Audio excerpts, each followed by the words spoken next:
Church in Poland is living its own life, and I suppose that that is important for the church everywhere, to living its own life, to realize its own mission. The most important problem is that is atheism and Marxism, that is a anti-religious ideology and system. Des procédures que le cardinal Ratzinger utilise dans les années 80 pour mener un combat acharné contre les théologiens de la libération d'Amérique du Sud. Ces derniers se tiennent aux côtés des communistes pour combattre la pauvreté et la misère. Ils prêchent pour une église du peuple, placent Jésus au coude à coude avec Karl Marx et n'ont pas peur de s'approprier le mot « lutte des classes ». Pour la Curie, c'est un problème existentiel. Presque la moitié des catholiques vivent en Amérique du Sud, et un schisme entraînerait la fin de l'Église universelle. Le cardinal Ratzinger condamne, dans plusieurs décrets, les idées de la théologie de la libération. En ce qui concerne la théologie de la libération, nous avons tranché et affirmé qu'elle faisait fausse route. En effet, cette politisation de la théologie menait à celle de l'Église. Je tenais et tiens toujours cette politisation de l'Église comme quelque chose d'inconciliable avec la foi. Selon cette théologie, un chrétien ne peut adhérer qu'à un seul parti. Il ne peut agir politiquement que dans une seule direction. En fait, le salut de la planète ne viendrait plus du Seigneur, mais d'un engagement politique. Il faut rectifier tout ça.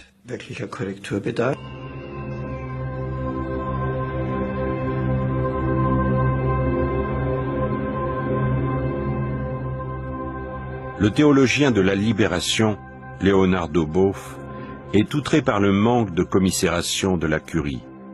Dans son livre « Église, charisme et pouvoir », il compare même le Vatican au parti communiste de Staline, un affront que le cardinal Ratzinger ne laisse pas passer.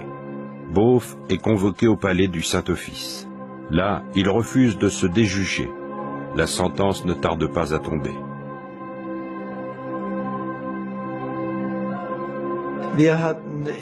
Nous avons exigé qu'il cesse de faire des conférences de par le monde pendant 1 an. Il avait le droit de continuer d'enseigner, ce qu'il n'a pas fait. Nous trouvions qu'il était trop bavard et que cela lui ferait du bien d'interrompre un peu son activité de conférencier compte tenu des questions que ses textes posaient. Il devait s'accorder une sorte de congé sabbatique pour réfléchir en profondeur à ce que nous lui reprochions. Ces profondes réflexions et les violentes altercations avec la Congrégation pour la doctrine de la foi amènent Leonardo Boff, comme de nombreux autres théologiens de la libération, au même résultat. Ils abandonnent leur ministère sacerdotal. En 1989, le monde communiste s'effondre, et avec lui l'espoir d'un ordre social plus juste, basé sur le modèle marxiste. Un renforcement inattendu des positions de la congrégation. La plupart des croyants se détournent de la solidarité envers les pauvres, telle que l'a prêché les théologiens de la libération. Pour la congrégation, c'est une preuve du bien fondé de ces méthodes intransigeantes. Pourtant, les problèmes qui, dans les années 60, avaient provoqué l'entrée en lice des prêtres rebelles sont toujours d'actualité.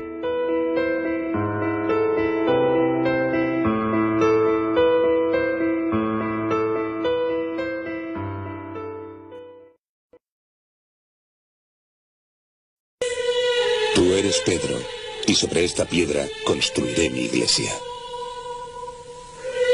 La afirmación original de la autoridad del Papa. Esta frase no permite ninguna desobediencia. Si queremos tener fe, tenemos que ser capaces de obedecer. Me doy cuenta de que es muy duro hablar de obediencia en la iglesia de hoy. Pero quisiera destacar que pertenecemos a una iglesia en la que la obediencia es la base de la fe. Pero hay disidencia entre la iglesia y sus miembros. La ordenación de nuevos obispos por parte del Papa topa con el rechazo y la resistencia de los fieles. En Viena, las fuerzas del Estado tienen que abrir paso para que el nuevo obispo elegido, un conservador, pueda llegar a la iglesia.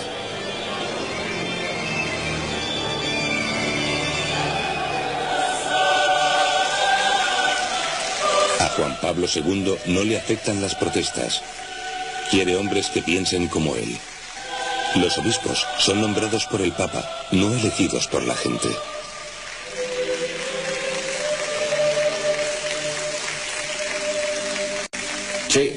Él es un monarca absoluto al fin y al cabo.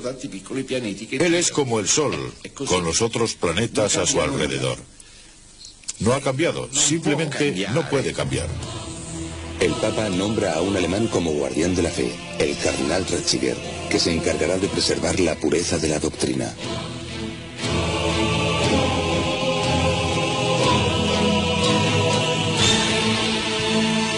Su organización era conocida con el nombre de Inquisición General. Sus viejos archivos se encuentran en los sótanos del Vaticano. Incluso hoy, su objetivo es eliminar toda herejía. Diría que nadie debe ser intimidado innecesariamente, pero tampoco hay que tomar un sendero que esté fuera de la ley. La preservación de la verdadera identidad es muy importante.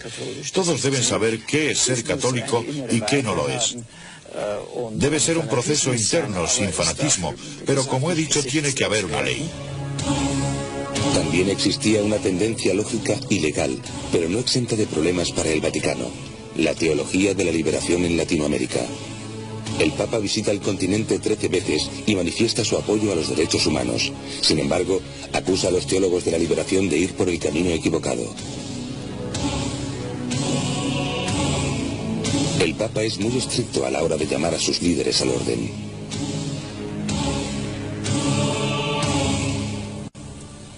Fue ese Papa que me condenó. El Papa me sentenció al silencio. Me prohibió enseñar teología, viajar, tomar parte activa en la iglesia. Y la justificación para todo esto fue que la teología de la liberación estaba poniendo en peligro la esencia del Evangelio. Coloca en riesgo los contenidos del Evangelio. Latinoamérica, un continente que ofrece un gran contraste entre ricos y pobres.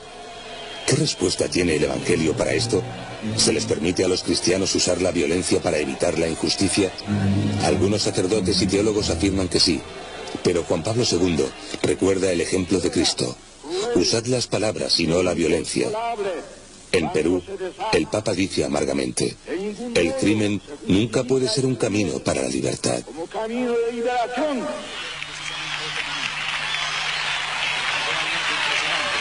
Los teólogos de la liberación basan sus ideas en Marx y Lenin.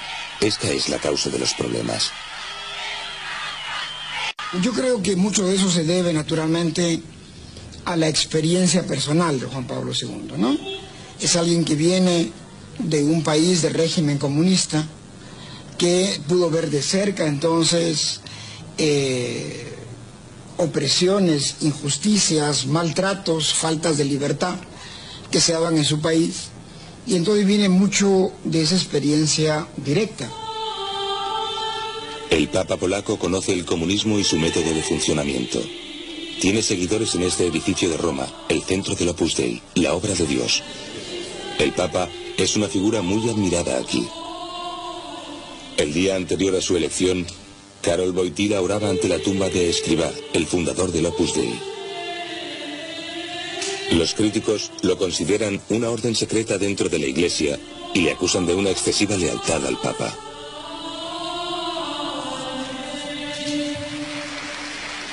Juan Pablo II ha aumentado el poder del Opus Dei. Beatificó a su fundador en un proceso rápido, y cuando hay algún sillón de obispo por ocupar, los candidatos del Opus Dei tienen cierta ventaja. El Opus Dei ha llegado a ser muy poderoso en Latinoamérica, especialmente en Perú y México. Esta gente también suele criticar la teología de la liberación. Karol Wojtyła pretende aplicar la experiencia de sus primeros tiempos en Polonia a toda la Iglesia.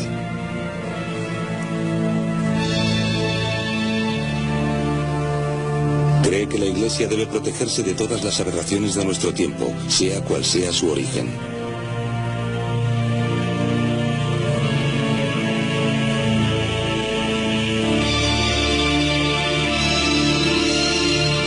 En el este, soplan aires de cambio.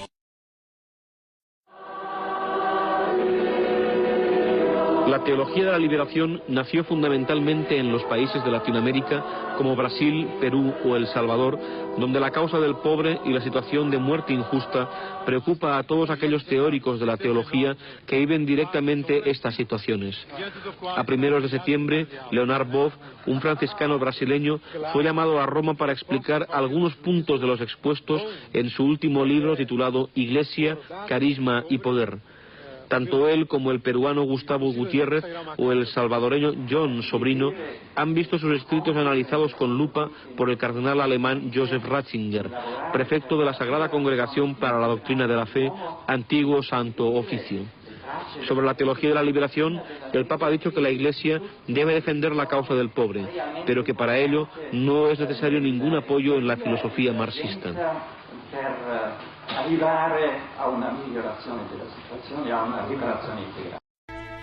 O Santo Padre. Suas viagens em países da língua espanhola foram sempre politicamente incômodas. Em sua primeira viagem à América Latina, ele deixou os líderes da igreja atônitos, denunciando a liberação da teologia da libertação. A teologia da libertação mistura catolicismo com atividade marxista. Muitos na América Latina viram isso como uma forma de sair da pobreza e impotência. Mas para o Papa João Paulo isso foi contrário à missão espiritual da Igreja, e líderes que continuaram apoiando isso foram substituídos. O confronto mais direto entre o Papa e os líderes de esquerda foi em Nicarágua, em 1983. Na chegada, ele repreendeu um padre que havia se recusado a deixar o governo. Mas o pior atrito foi mais tarde. O altar para a missa estava cheio de imagens revolucionárias, mas um símbolo estava faltando de propósito. Não havia uma cruz. Manifestantes, que aparentemente apoiavam o governo, gritavam: "Queremos paz". Logo o Papa deu um basta. Silêncio, ele exigiu. A primeira que quiere la paz es la Iglesia. A primeira que quer a paz, ele disse, é a Igreja. Ele foi tratado com mais respeito em 1996, quando voltou a Nicarágua, agora com uma administração mais cordial. Durante seu legado, a Igreja Católica enfrentou competições crescentes com o domínio protestante da América Latina. Mas boas-vindas calorosas eram uma norma em países de língua espanhola e em comunidades de língua espanhola. Em resposta, ele sempre pedia um compromisso maior com a Igreja. Foi isso que ele disse aos devotos de San Antonio, Texas. Me llena de gozo el saber que el número de los sacerdotes, religiosos y religiosas hispanos va en aumento. Pero aún son necesarios mucho más. Jóvenes hispanos, ¿sentís la llamada de Cristo? Familias hispanas, ¿estáis dispuestos a entregar vuestros hijos al ministerio de la Iglesia? ¿Rogáis insistentemente al dueño de la mies que envíe operarios a su mies? Cristo necesita operarios que trabajen en la abundante mies de la comunidad hispana y en toda la Iglesia.